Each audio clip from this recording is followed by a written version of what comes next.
এই ভিডিওতে আমরা সৌদি প্রবাসী শ্রমিকদের হয়রানির একটি অজানা দিক তুলে ধরেছি। তা দেখার আগে কিছু বিষয় জেনে রাখা ভালো। আর্থিক সচ্ছলতা ও পরিবারের উন্নয়নের জন্য প্রতি বছর লাখো বাংলাদেশি নারী ও পুরুষ কাজের জন্য সৌদি আরব যান। স্বাধীনতার পর থেকেই সৌদি আরব বাংলাদেশি অভিবাসী শ্রমিকদের শীর্ষ গন্তব্যে পরিণত হয়েছে। এই শ্রমিকরা কঠোর পরিশ্রমের মাধ্যমে অর্জিত আয় দেশে ফেরত পাঠানোর মধ্য দিয়ে বৈদেশিক মুদ্রার রিজার্ভ ও লেনদেন ভারসাম্য বজায় রাখছেন। আর্থসামাজিক উন্নয়ন, দারিদ্র্য দূরীকরণ ও বেকারত্ব সমস্যা সমাধানে বাংলাদেশের জন্য তারা কাজ করছেন। হজ, ওমরাহ, বাণিজ্য, সংস্কৃতি, প্রতিরক্ষা সহযোগিতা, জনশক্তি ইত্যাদি খাতের জন্য প্রতিদিন গড়ে বাংলাদেশিদের জন্য কয়েক হাজার ভিসা ইস্যু করে সৌদি দূতাবাস। সৌদি আরবে যেতে আগ্রহী বাংলাদেশের কর্মীদের ভিসা সংক্রান্ত সব ধরনের খরচ নিয়োগকর্তার বহন করার কথা। কিন্তু বেশিরভাগ ক্ষেত্রে দেখা যায়, বাংলাদেশি কর্মীদের অর্থ খরচসহ দালালদের হয়রানির শিকার হতে হচ্ছে। ভিসা ইস্যু করার আগেই এই হয়রানির শুরু। এই ভিডিওতে দেখুন, সৌদি আরবে যেতে ইচ্ছুক কর্মীরা সকাল ৯টার আগে হাজির হয়েছেন ঢাকার যমুনা ফিউচার পার্কের ভিসা সেন্টারে। তাদের সাথে আশপাশের ভবনের সিকিউরিটি কর্মীরা পর্যন্ত দুর্ব্যবহার করছেন, তুচ্ছ তাচ্ছিল্য করছেন, অশ্লীল ভাষায় কথা বলছেন, এমনকি মা বাপ তুলে গালিগালাজ করছেন।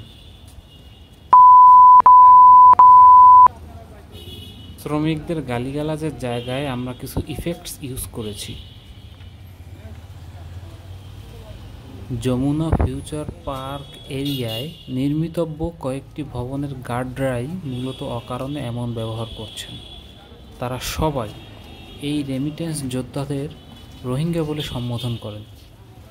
আপনাদের নিশ্চয়ই মোশাররফ করিমের সৌদি আরব নিয়ে একটি নাটকের কথা মনে আছে, যে নাটকে মোশাররফ করিমকে বারবার বলতে শোনা যায়, সৌদি আরব যায় ফকিরনীরা, সৌদি আরব যায় ফকিরনীরা। এখন ওই ফকিরনীরার জায়গায় শুরু হয়েছে রোহিঙ্গা, রোহিঙ্গা, রোহিঙ্গা। এই সৌদি প্রবাসী শ্রমিকদের রোহিঙ্গা বলে সম্বোধন ফ্যাশন হয়ে দাঁড়িয়েছে। আমরা যতদূর জেনেছি, ভিসা সেন্টারেও এই শ্রমিকেরা যথাযথ সম্মান পান না। তাদের জন্য বসার জায়গার অভাব রয়েছে। অনেকেরই বাইরের মেঝেতে বসে থাকতে হয়।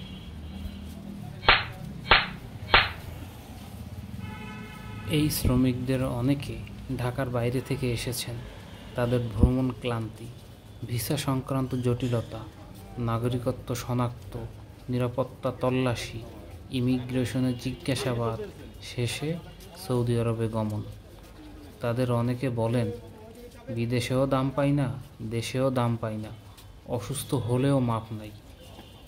অথচ তাদের পাঠানো রেমিটেন্স নিয়েই তো আমরা গর্ব করি।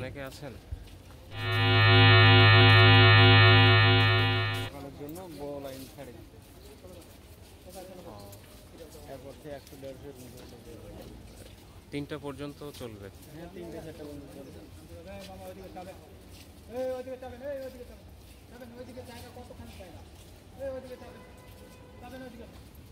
সৌদি আরব যেতে ইচ্ছুক এমন কয়েকজন কর্মীর অনুরোধে এই ভিডিওটি তৈরি করা হয়েছে। তাদের অনেকে বলেন, আমরাও সৌদি আরবে গিয়ে কেউ কেউ নিরাপত্তা কর্মী হিসেবে কাজ করব, কিন্তু আমরা মানুষকে যথাযথ সম্মান করব।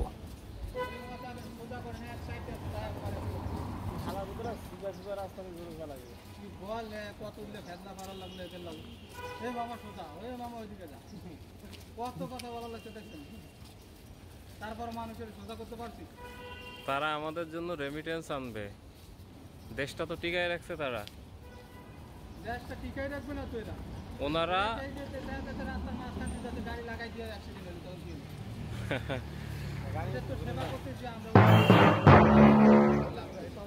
এই গার্মেন্টস কর্মী আর প্রবাসীরাই তো বাঁচিয়ে রাখছে বাংলাদেশকে।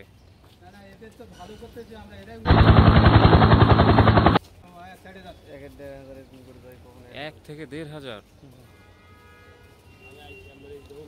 18 মিনিট ভিডিও হয়ে গেছে না, আমি 18 মিনিট ভিডিও করতে পারবো।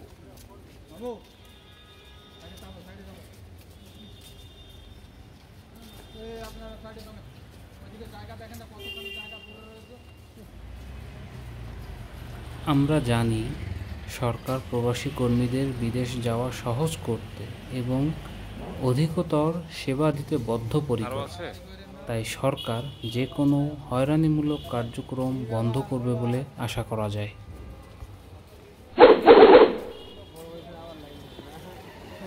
তিনটে লাইনে একসঙ্গে আছে। ঘুরিয়ে কটা সুন্দরভাবে পুরোপুরি নয় এটা।